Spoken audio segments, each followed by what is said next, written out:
अस्सलाम वालेकुम नाज़रीन। आज की कहानी एक ऐसे रिश्ते की है जो पसंद, ज़िद, मजबूरी और मोहब्बत के बीच उलझा हुआ है। एक तरफ माँ बाप का फैसला है, दूसरी तरफ दिल की आवाज़ और तीसरी जानिब एक ऐसा शख्स जो अपनी गलतियों का कफ़ारा अदा करना चाहता है। तो आइए शुरू करते हैं आयरा, खावर और काम्यार की इस जज्बाती कहानी के साथ। जैसे ही खावर आयरा को देखता है तो आयरा उसे बहुत ज़्यादा पसंद आ जाती है। वो अपनी माँ से कहता है, अम्मी आप इस लड़की को देख लें, मैं इसी से शादी करूँगा। खावर के घर वाले इरफान साहब से बात करते हैं तो इरफान साहब अपनी बेगम से कहते हैं, आयरा से पूछो कि क्या इसे खावर का रिश्ता ठीक लगता है। तो आयरा की माँ आयरा से कहती है, तुम्हारा रिश्ता आया है और बहुत अच्छा रिश्ता है। लड़का भी बहुत समझदार है और उसका अपना बिजनेस है, और मज़े की बात यह है कि वो तुम्हें पसंद भी करता है। तुम्हारे बाबा कह रहे हैं कि इस रिश्ते के लिए हाँ कर दें, जैसा तुम्हें मुनासिब लगे तुम बता दो। आयरा ये बात सुनकर हैरान हो जाती है और अपनी माँ से कहती है, अम्मी आप ये क्या कह रही हैं, मैं अभी कहीं शादी नहीं करूंगी और आप मेरे बारे में पूछे बगैर रिश्ता करने का कैसे सोच सकती हैं।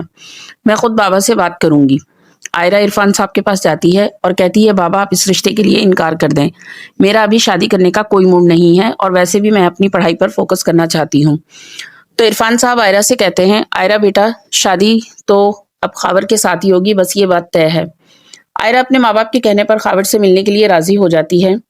खावर आयरा से मिलने उसकी यूनिवर्सिटी जाता है। वहाँ आयरा खावर से कहती है, अच्छा मेरे कुछ सवाल हैं, उनके जवाब दे दो और सच ही देना। फर्ज करो कि मैंने तुम्हें अपने घर से धक्के देकर बाहर निकाल दिया होता और तुम्हारे मुंह पर 2 दफा थप्पड़ भी मारे होते, तो तब तुम्हारा क्या रद्द-ए-अमल होता? क्या तुम मुझसे शादी के लिए फिर भी हाँ करते?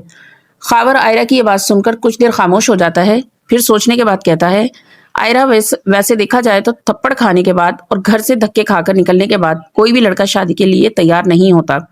ये तो वही कर सकता है जो तुमसे सच्ची मोहब्बत करता हो, और वैसे भी तुम इतनी खूबसूरत हो कि तुम्हें कोई खोना नहीं चाहेगा, और मुझे पूरा यकीन है कि तुम ऐसा कभी नहीं करोगी।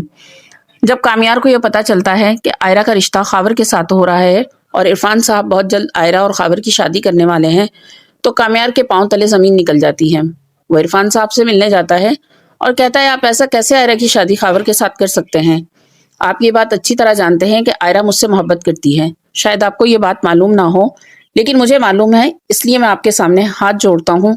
आप चाहें तो मैं आपसे माफी मांगता हूँ, आप आयरा के साथ ये ज्यादती मत करें, उसकी शादी खावर के साथ मत करें। तो वहां इरफान साहब कामयार की तरफ देखते हैं और कहते हैं, अच्छा तो बताओ तुम इस बार क्या करोगे? मेरी एक और गाड़ी जलाओगे या मुझे जेल के चक्कर लगवाओगे? तुम कर ही क्या सकते हो और तुमसे उम्मीद ही क्या की जा सकती है? इन सब के अलावा तुम्हें आता ही क्या है? ये बात सुनकर कामयार अपना हाथ अपने सर पर रखता है और इरफान साहब से कहता है, देखिए अंकल, आप मेरी सूरत हाल क्यों नहीं समझ रहे? मैं आपको कैसे यकीन दिलाऊं कि आप गलत कर रहे हैं? आप बड़े हैं, मैं छोटा हूँ। अब आप मुझे माफ कर दें, बच्चा समझकर माफ कर दें। वो मेरी नादानी थी, मेरी गलती थी, मैं इसके लिए माफी मांग रहा हूँ। कब तक मुझे इस बात की सजा देंगे? मैं अब सुधर चुका हूँ, मेरे अंदर बहुत तब्दीली आ चुकी है। तो अब सवाल ये है, क्या आयरा और कामयार एक हो पाएंगे? क्या आयरा खावर के साथ शादी के लिए हाँ बोल देगी? और क्या कामयार आयरा की शादी खावर के साथ होने देगा या नहीं? कमेंट करके जरूर बताइएगा। वीडियो को लाइक करें और चैनल को जरूर सब्सक्राइब कीजिएगा।